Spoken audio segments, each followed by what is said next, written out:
If you're a cyclist skipping strength training, you're missing the biggest untapped advantage. And no, you don't need to be lifting 500 pounds or live in the gym to see these gains. Today, I'm joined by Art O'Connor, the strength training coach who is trusted by some of the top names in the sport, including Alex Wilde, Keegan Swenson, Sofia Gomez, plus many, many more. He breaks down how cyclists can get stronger, faster, and healthier without compromising time on the bike. So, whether you're chasing podiums or you just want to stay sharp, Art reveals the essential exercises, smart scheduling, and strength hacks used by pros and amateurs alike. Plus, you'll learn a genius method to maintain strength anywhere, even with no equipment, in just 10 minutes a day. This one's packed with easy wins you can start today. So let's dive in. It's Art O'Connor.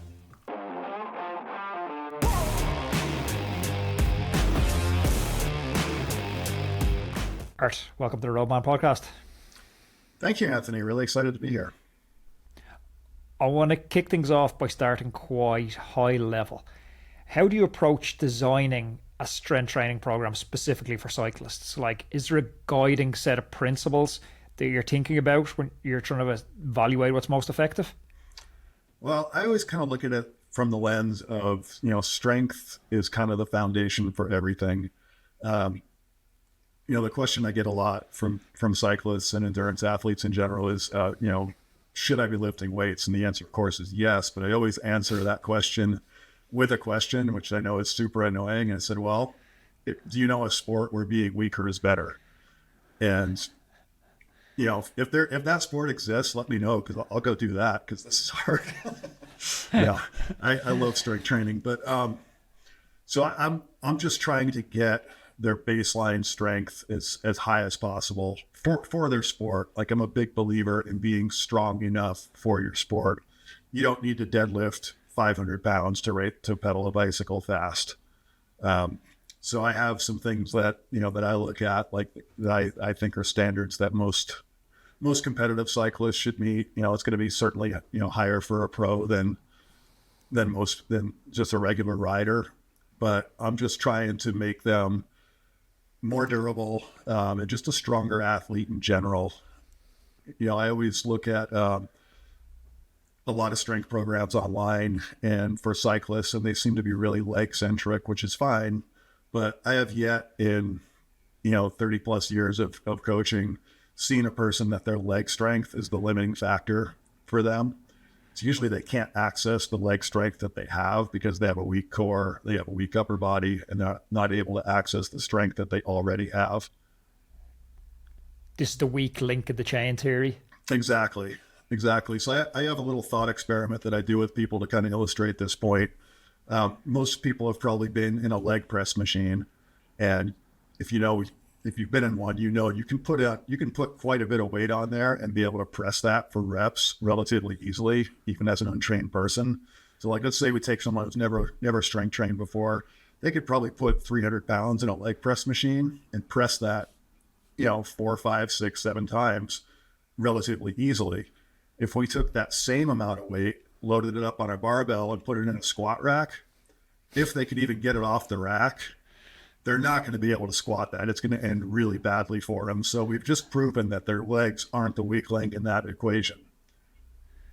The reason go ahead. When I'm trying to think of this in like almost sequential, if I was coming to you for strength training, like, what does an initial assessment process look like? Is there specific strength or mobility benchmarks that you'd look for before putting a program together? Not necessarily. Like, for my in-person people, I bring them into the gym and I have them go through some mobility drills. I'll have them just do some body weight squats just to see how they can move. In a lot of cases, it's not appropriate to load somebody immediately because they're not moving properly in the first place. So if take someone who can't squat effectively, they can't get the depth, or they have some mobility issues that are impinging them. Loading that movement doesn't make a whole lot of sense because it just gets them really strong at moving poorly. So it kind of takes so even with my remote athletes, I always ask them to, like, send me a video of them doing a squat or a deadlift, and we can kind of coach from there. because I want them, I'm not necessarily worried about them moving the most amount of weight immediately. It's more about getting them to move properly so that when we start loading the movements, they can do it safely and effectively in a way that they're not going to get hurt. Because the number one rule in my gym is don't get hurt in the gym. Cycling's a dangerous enough sport. If you get hurt doing your sport, we all understand the risks there. We don't want to get hurt in the gym. I had this moment a couple of years back with strength training where I started thinking away from, for a long time, I was, like Alex Wild, who you're coaching with, cycling was my life. It was performance driven. So what I was optimizing for was performance. And I had this switch flicked where I thought, you know what, I'm not optimizing for performance anymore. I should be optimizing for health. Downstream of health is performance, but health isn't always downstream of the inverse. If you optimize just for performance, it's not always health. And when I looked on what makes somebody healthy, I was like, well, it's not riding the bike 25 hours a week. It's got to be some combination of other activities. And when I started to put them together, I was like looking at the data, and I was using some AI to help me parse peer-reviewed data. And I was like, strength training seems non-negotiable. Diet seems non-negotiable. Some sort of cardiovascular activity, in our case cycling, is non-negotiable. And just general movement like walking and being active was non-negotiable. They were the baseline activities I found. But I seen that the conversations online were so much dominated not by the baseline activities. They were dominated by niche stuff that had borderline good data on it, like sauna use, cold immersion, ketone use, meditation use. And I was like, we're arguing about the cherry on the top of a cake here, and we're neglecting the full cake underneath. If somebody's still in that frame of mind where I was before I had that epiphany moment, and I don't realize the non-negotiable aspect of strength training, what would you say to them to try and bring them across and say, hey, you're not going to get the outcome you want if you're just riding your bike 100% of your time? Yeah, that's a really good point, and I love that you brought that up because, I'm fortunate enough to work with some really high level people like Alex and Keegan and Sophia and people like that, but their programs are going to look a little different than like if I'm coaching somebody my age. I'll be 59 this summer. What I want out of a program is very different than what a top professional wants out of a program. So my program's going to have, a more well-rounded approach to strength. So more upper body strength than, someone like Keegan or Alex is going to do, a lot more core and more just kind of general purpose movement. So a lot of weighted carries, things like that, because to your point, there's very few people that, are at the real tip of the spear, whether even at like a local level.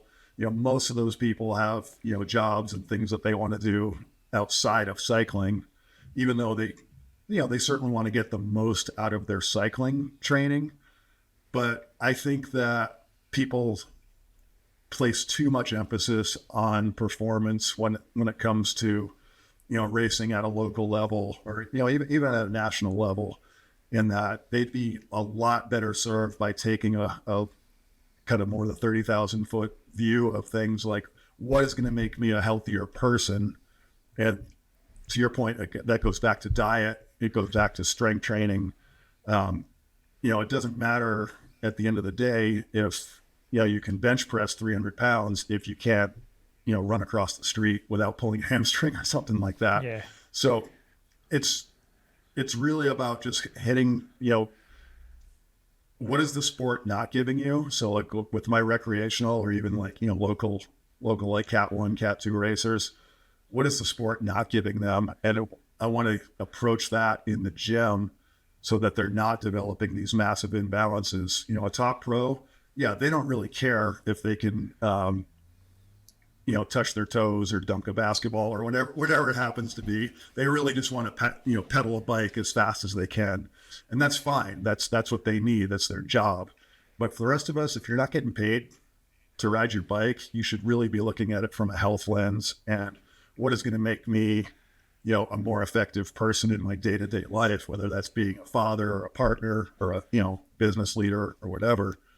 I'm fortunate enough that I work with a lot of business professionals as well in my in my gym locally, and they all tell me that, starting a fitness routine has actually improved their performance in their job because they've developed the discipline, and they see, the thing I love about sport and athletics is you see input equals output in a much more condensed, fast way than you do in anything else. But everything in life works that way. If you're super diligent with your job and your relationships, you're gonna reap the benefits of those. Those take a little bit longer time to see, but in sport, you see that it's a much more condensed version of kind of life itself. So how do you think about minimum effective dose in the gym in terms of days? Do I need to be in the gym 3 days a week? Will 2 days a week work? If you're not a professional racer, I think 3 days a week is a good place for most of us.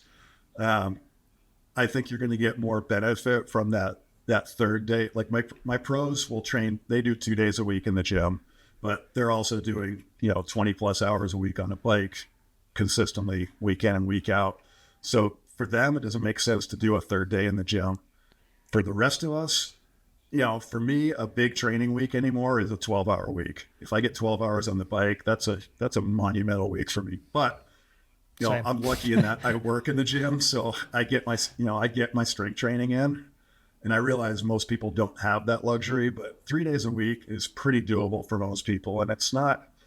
My programs are pretty simple and pretty basic. I don't throw a lot of exotic movements at them and think, what I call Instagram exercises. We just stick to the basics. And if you're diligent with you're in and out of the gym in, 40 to 60 minutes. Okay, so talk to me about those exercises. Is there a handful of exercises that you find yourself programming for almost everyone? Yeah, so a hip hinge movement, which is going to be a squat or a deadlift, some kind of pressing motion for the upper body, pulling motion, weighted carries. Those are kind of the basics. And within that, there's a lot of variety, but most of my programs, you're going to squat or deadlift every session. You're going to do some kind of single leg movement. Bulgarian split squats or step ups are kind of my go-tos for that. For upper body, push-ups is a great place to start for most people. Pull-ups, most people can't do a pull-up when they come to me, so we scale that. We do things like plank pulls, single arm rows until they can get to a pull-up. And so again, it goes back to we don't want to weight movements that you're not good at, and if you're not moving properly, so you can scale anything. Like a lot of people can't do a push-up when they first come to me, especially if they've been cyclists their entire lives and they've never really done traditional ball sports or spent much time in the gym. We have to teach them how to do it. I have to start really basic with a lot of people and just teach them how to do the most basic exercises that a lot of people, gym culture people would just take for granted. Like, God, who doesn't know how to do a push-up? Well, you'd be surprised. A lot of people don't know how to do push-ups. And with that then, so when you're programming something like a squat or a deadlift, what would you start out on reps and sets? For an initial, so I have a 12-week program that I kind of start everybody with, and they spend 4 weeks of doing 8 to 12 reps of super light. They should rack the weight knowing they probably could have done, 5 to even 8 more reps with the same form, same intent. For some people, that's just body weight when they first start. From there, we go into more of a strength phase where it's going to be 5 to 8 reps. I don't usually do more than 5 in the strength phase. And some people may stay in that phase for, 6 months, a year even, if they're really, really new to the sport or to strength training. And then for the performance oriented people, we'll do more of a power phase where we're reducing the load by, half or more. And they're doing very explosive movements. Okay. 3 to 5 reps with long rests in between, 2 to 3 minutes between the sets. Hey everybody, let's take a quick break to talk about the bike I'll be riding this season, Reap. I've been lucky enough to ride all the top brands in the world over the past few years, but these Reap bikes, they're not the same, and I'll tell you why. Reap is the first company I've seen that isn't chasing sales targets and the mass market. They're chasing something very rare: perfection. Every bike they make, it's crafted in the UK factory, and it's not about slapping a Made in Britain label on a bike from a Chinese factory. It's about control. From the first sketch to the final build, they're hands-on, ensuring that every detail is dialed in. That's very rare in an outsourced world of mass production. What sets them apart is innovation. While others pump out the same old designs, Reap's pushing boundaries. They're not following trends, they're setting trends. Think precision and performance, like an F1 car for the road. Absolutely no compromises. And it shows, and you can feel it when you ride the bikes. These bikes are built for riders who demand the best, whether they're chasing podiums or just want a machine that feels like an extension of your body, a piece of art. It's not hype, it's substance. Ride a Reap for yourself, and you're riding something crafted with intent. So if you're serious about cycling, check them out. It's reapbikes.com. I absolutely love my one, and I couldn't recommend it highly enough. Back to the show. So you're playing around with both the amount, the weight, and the tempo as your progression variables. Exactly. Yes. So what does a typical heavy phase in that look like? So in a heavy phase, so like in a max strength phase for, again, it varies from pros to like, general population folk, but lifting in the 70 to 90% of 1 rep max, but that's kind of a can of worms because I don't test 1 rep maxes with anybody ever. Yeah. The risk reward isn't there. So we estimate, we'll do a 5 rep test with my 3 to 5 rep test with my advanced people. But for people that have never trained before, I try to teach them the concept of doing it, looking at those numbers more as an RPE number. So if I say we're doing 5 reps at 70% of your 1 rep max, I want them to think about it's a 7 out of 10 in terms of intensity. Yeah. That's good. I like that. And so you build it into these different phases, but I'm wondering, how do these phases line up for someone like Alex, who's going to have his A priority events across the year? Or I'm not entirely sure how Alex or one of the Lifetime Grand Prix guys structure it, because the Lifetime Grand Prix is so far spread apart from each event. Maybe they don't go with the typical periodization model, but for your typical cyclist who's looking at maybe 2 A priority events across the course of a season, how do you approach periodizing strength work?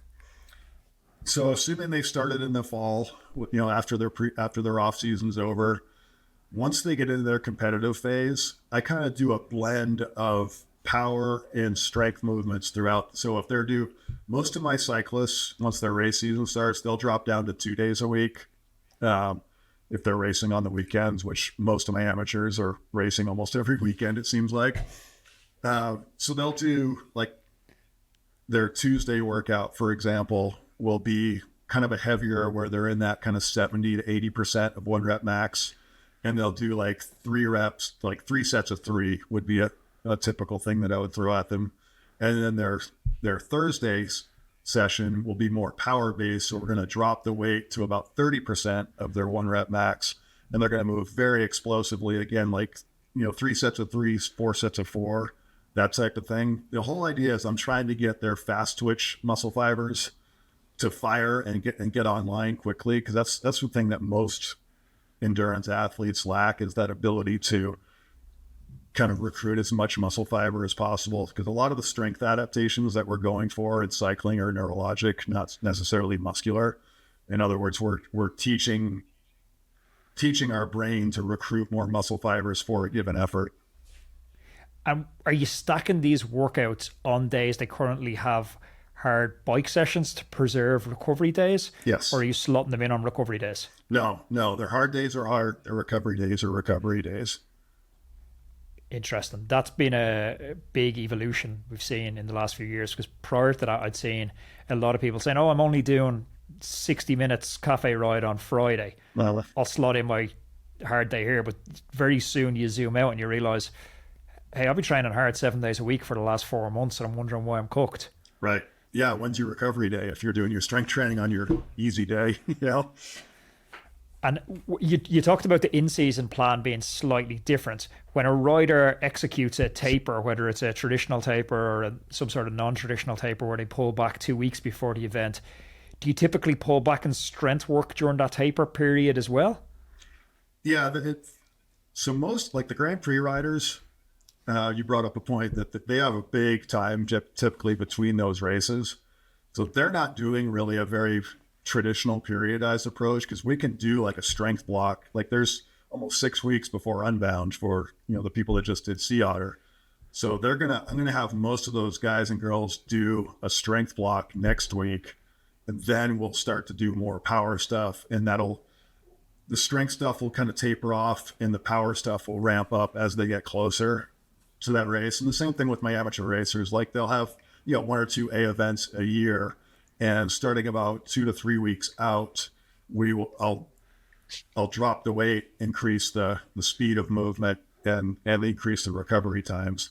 So during those phases, like I tell most of my athletes, you're gonna leave the gym probably feeling more energized than when you started, because we're going to be doing very quick explosive movements, long recoveries, and you're going to be in and out of the gym in about 30 to 40 minutes in that case. It's quite similar to the principles of a periodization on the bike. You're dropping duration while maintaining or increasing intensity with longer recovery periods. 100%. I mean, when I started developing these programs, I looked at, I kind of started from the top down. I looked at who are the strongest athletes in the world, pound for pound. And the answer to that is like Olympic lifters and power lifters, because it may not seem obvious, but they're a lot like cyclists in that they don't want to gain weight. They want to be as strong as they possibly can be at their current body weight, because if they gain weight, they compete in weight classes like fighters do, particularly at Olympic lifting. If they gain weight, they have to move up to the next weight class, and they have to add 20, 30 pounds to their weight to be competitive. And at that level, adding 20 to 30 pounds to your weight when you're really a tip of the spear athlete, that's a big, big ask. So Unlike combat sports, they don't cut weight, because cutting weight, you lose strength. So they're a lot like cyclists in that they want to be as strong as they can possibly be at the lightest weight that they can possibly be.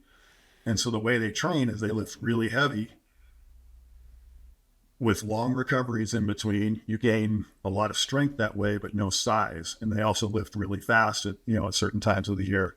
And interestingly enough, they don't ever, like real tip of the spear, like Olympic lifters, they'll only max out once or twice a year, either for the Olympics or the World or National Championships. The rest of the time, they're training in that 70 to 80% range.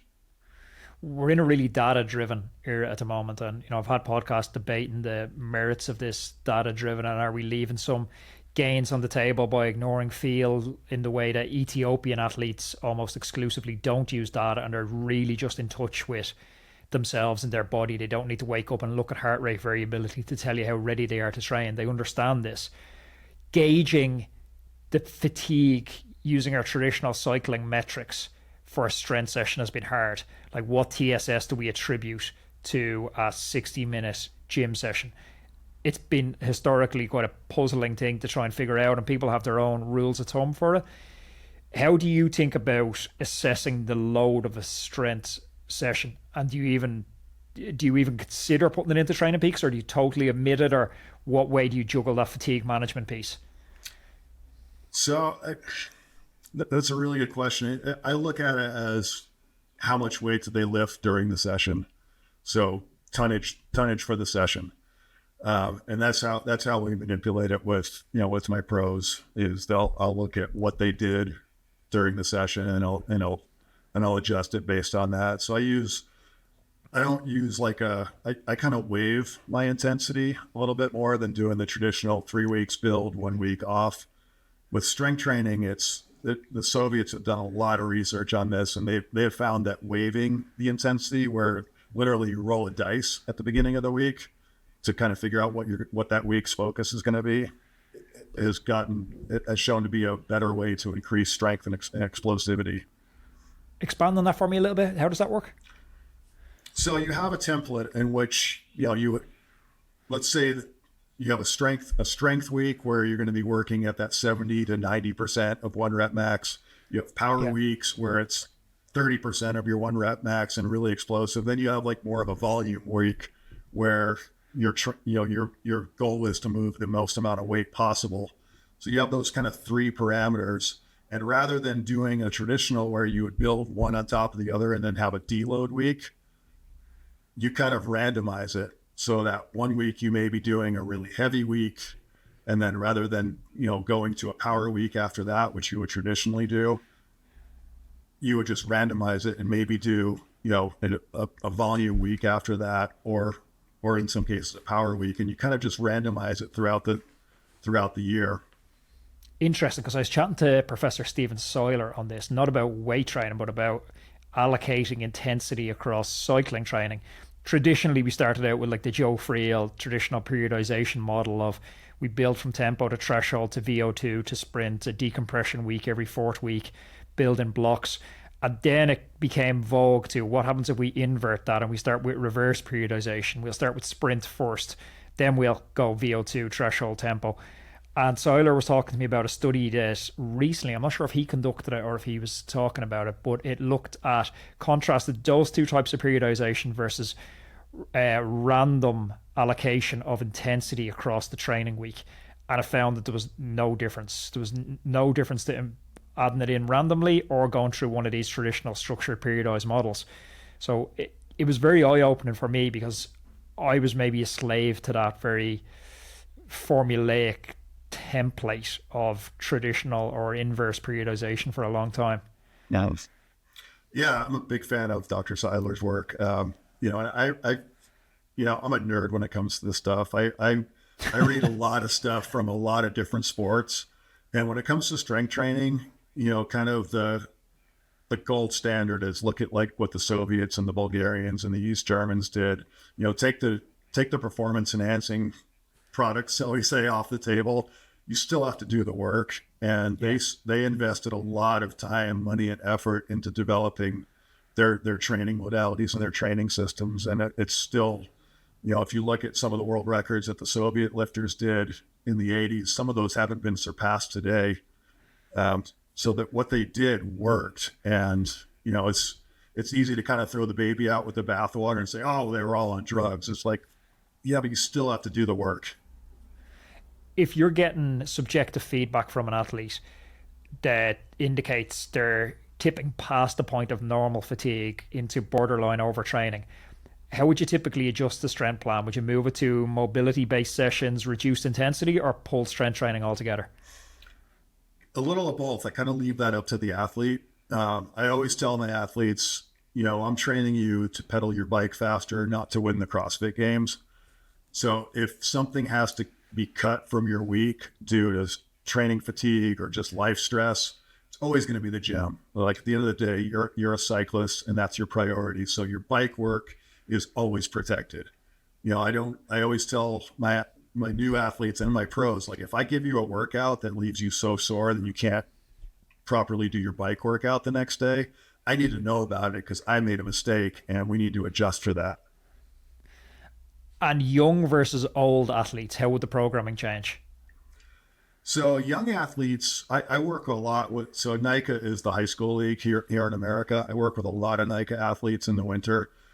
And for them, I'm really just mostly teaching them proper form and teaching them just how to be strong and really how to be an athlete. Because that's, I came up, I had a modest pro career. I was a journeyman pro at best. But the one thing that I always attributed my advantage in whatever sport it happened to be was that I developed a strength training practice really early. Ski racing was my first sport, and my high school coach was a big barbell training enthusiast. And so I learned that really early on. I always attributed that to whatever success I had as an athlete. I competed in Division I track and field here in the States, then transitioned to cycling. And it was a relatively smooth transition to me because I was strong. I'm a bigger guy. I don't know. I'm 6'7" or 2 meters tall. And when I was competing, I was about 85 to 88 kilos. So I was a bigger guy for a cyclist. So for me, it made sense to be in the gym, even, in the 90s when people weren't doing it. Cause I'm like, I'm bigger than all these guys. I need to be stronger than them. We have 3 long form podcasts every week. Some of them are 90 minutes or 2 hours long. And I realize you're busy. Sometimes it's hard to cut through the noise and figure out the signal, figure out what the important parts are of these conversations. So I've taken your feedback, and once a week I'm delivering to your inbox a newsletter called The Saturday Spin. It's a 4-minute read or less, and it's going to break down the very best thing I've learned on the podcast this week. So it's insights from the biggest names in the world tour, physiologists, sports psychologists, and coaches. It's completely free to sign up to the newsletter. All you have to do is go to roadmancycling.com, stick in your email address, and once a week on a Saturday morning, I will deliver the Saturday Spin newsletter direct to your inbox. The link is down below. Go sign up. Yeah. Cycling's kind of splintered since probably the last 4 or 5 years. We've really seen this splintering yet crossover. Before we were in silos. You were a mountain bike rider, you were a roadie. Now, especially with the series, you're kind of everything. You're mountain bike, you're gravel, you're road, you're dabbling in time trial, you're doing a bit of cyclocross. Do the demands of your strength training change based off your cycling discipline? Yeah, I think they do. Like I'm not coaching anybody that's racing like at the World Cup XCO level, but an XCO athlete has a very different physiology and very different requirements than, somebody competing in the Lifetime Grand Prix or at the World Tour road race. It's mountain biking at the international XCO level is so much more explosive. It's kind of a different phenotype, honestly. We've seen people that have not done so well in the World Cup that are now crushing it at the Lifetime Grand Prix, and I think it's just they've kind of found their niche and they found a sport that works well for them, where they're just kind of beating their head against a wall in the World Cup, where they had some decent results, but they weren't the Ninos or the Yolandas or those super explosive kind of endurance athletes. Hannah Otto being one of those. Yeah. Even Keegan. Keegan Keegan's an amazing athlete, but I think he'd be the first to say, he wasn't thriving at the World Cup level, but he's now in the Lifetime Grand Prix, and he's been more or less untouchable for the last three or four seasons. Does that give you a lot of personal satisfaction and vindication that you're doing the right stuff with these athletes? It does. I mean, I think everybody that starts out coaching dreams of coaching, somebody at the very top level. And I've been very lucky to work with the people that I've been able to work with. And, I take a lot of pride in the fact that they're doing well. I think, if I don't know how much I'm contributing to their success, but it's definitely I'm definitely contributing to it. And it does fill me with a lot of pride to go back and look at and know that these people are trusting me with their strength training, and across the board, like whether it's, a local amateur rider that comes to me or a pro that comes to me, it's a huge honor to know that somebody is trusting me enough to allow me to help them with something that's so personal and so important to them. Yeah, that takes a while for that to sink in. And sometimes I think if a coach doesn't get that, it's not a right fit. Because the Thursday night World Championships are more important to me or as important to me as Leadville is to Keegan. Like, I don't care if Keegan wins Leadville. I care 100%. If I win the Thursday night Worlds. Yeah, I mean, I go out and ride with my buddies that I raced with 30 years ago. And I'm not going to win a Lifetime Grand Prix or anything like that ever again. But if I can beat my buddy to the top of the local canyon, that's my world championship, I chat with a lot of World Tour riders in the podcast, and I know some of them tune into the podcast. Strength training during a World Tour season kind of reminds me of some of my friends who work busy corporate jobs and they're sent all over the world and they've kind of unpredictable schedule. When the guys can't get into the gym, be it calendar difficulties, the classics are on at the moment, you're staying in hotels, don't know where you are from one week to the next, team doesn't always want you going into the gym because it has programming that day. What can you do, or should you consider keeping this practice alive all through the race season or travel season for the busy corporate executives? Yeah, I mean, there's some minimum stuff you can do. you don't need equipment to do like push-ups, for example. I think push-ups are a fantastic exercise for cyclists because it requires core strength, requires a certain amount of upper body strength. For lower body, doing things like box jumps and just super explosive movements. Because again, I look at strength training as what are they not getting from their sport? And for most cyclists, they're not getting a lot of that fast twitch activation, and they're not recruiting a lot of their fast twitch muscles. So we want to be doing that in the gym. I think of the gym almost as like skills training. Mountain bikers go out and practice, they're, jumping and cornering, and, road cycle crit riders do the same thing. They work on the skills on the bike. To me, strength training is another skill to add to that equation. So doing things, like a lot of my lifetime Grand Prix riders, they travel a lot and they're in places for an extended period of time where they may not have a gym. So most of them travel with like resistance bands, and they can do like squats and box jumps and things like that, and some pushing and pulling movements. Core training is something most of them do daily anyway, even before they came to me.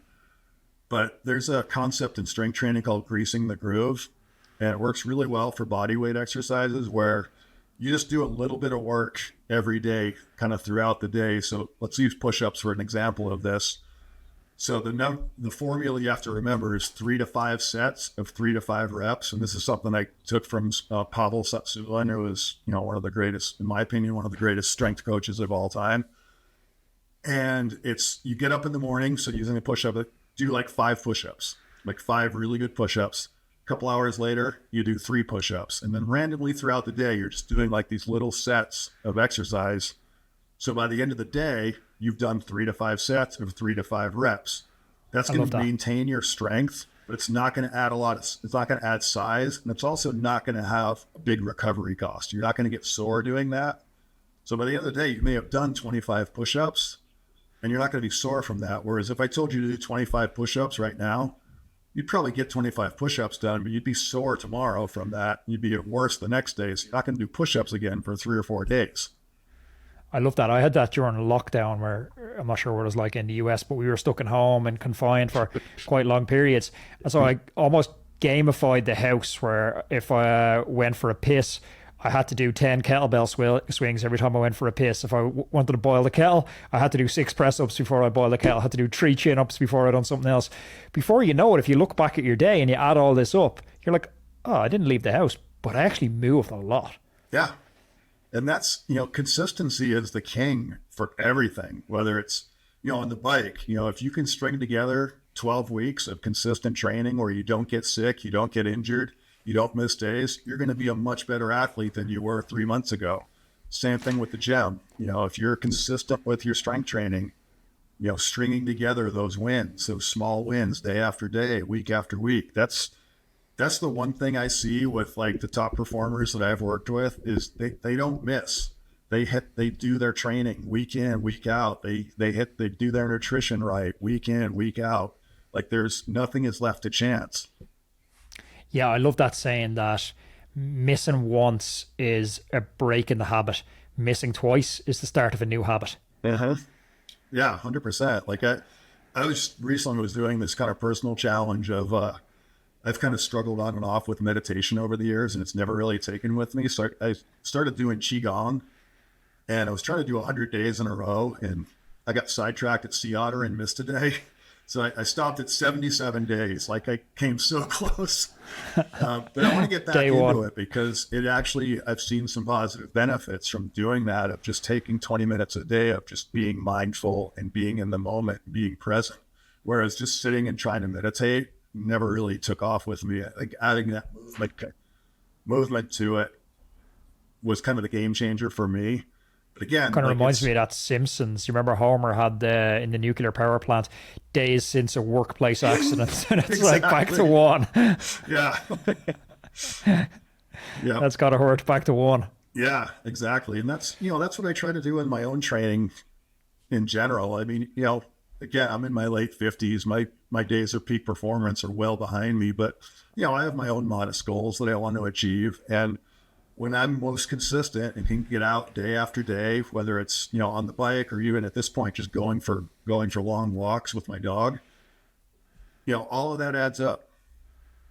Art, I've enjoyed this an awful lot, and I think it's been a great insight into how to set up a strength training plan for cyclists and not compromise their speed, endurance, and effectiveness on the bike. So thank you very much for sharing kindly of your time, and have a great day. Thank you, Anthony. Keep doing what you're doing. It's really impressive what you've accomplished. Thanks for watching, Roadman. Take 1 second, click up here to subscribe to the channel, and click down here where there's another video I know you'll love. See you next day.